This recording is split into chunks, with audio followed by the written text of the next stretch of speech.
The revamped FIFA Club World Cup tournament kicks off this weekend, featuring 32 elite clubs from around the world. 3 major league soccer clubs in the U.S. will participate in the tournament, including Inter Miami, which will be led by world-renowned star player Lionel Messi. As much as $125 million is up for grabs for the winning team of the Club World Cup. And Jeff Reuter joins us now. He's a senior writer covering soccer for The Athletic. Jeff, good to see you. Great to have you on. This year's Club World Cup looks different than past tournaments. What are some of the changes FIFA implemented, and how have they been received by fans and players? Thanks for having me, Tom. Yeah, there have been a lot of changes in terms of both timing and the format of this competition. In the past, this was an annual competition that was held in the winter months in one of the Gulf Arab states. And now, of course, it's being held in the United States, mostly around the East Coast. The other MLS clubs that are involved are the Seattle Sounders, who will be hosting in their stadium Lumen Field, which they should share with the NFL's Seattle Seahawks, and LAFC, which was the final team to qualify.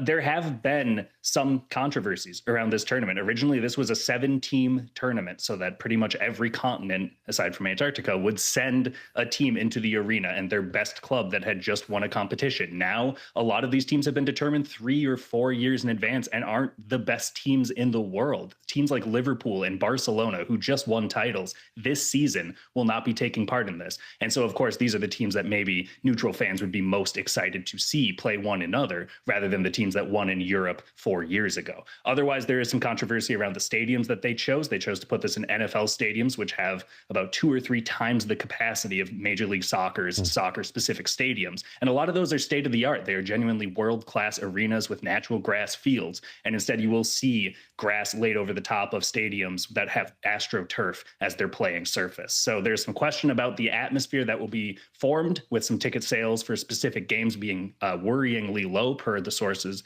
of The Athletic. But overall, I think the biggest thing that they can hope for is that once the ball starts rolling, if players are locked in and are excited about this tournament and competing at their best, generally fans will watch good soccer. All right, so I have to ask you, who do you think is going to take it all?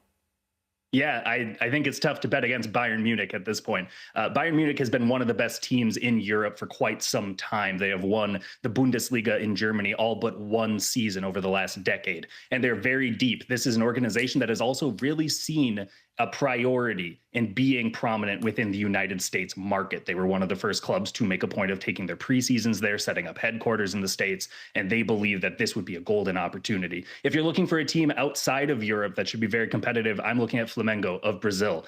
And the Brazilian national team, of course, has a bit of a reputation for a bunch of flair and artistry, but the league itself fosters some of the most competitive and contentious physical soccer that you'll see anywhere in the world. It's a blend of styles that this sort of tournament can really bring together, where you see teams from Europe, South America, North America, Asia coming together and playing in such different ways. And that's the excitement around this tournament. The question ultimately will be, for teams that are coming at the end of their seasons, especially from Europe, how much energy will they have? And as a result, will you be seeing weakened teams? So this isn't necessarily the Bayern Munich that you wake up on Saturday mornings on your couch to watch. And now this is more about their 21, 22-year-olds who might play in 3 or 4 years' time.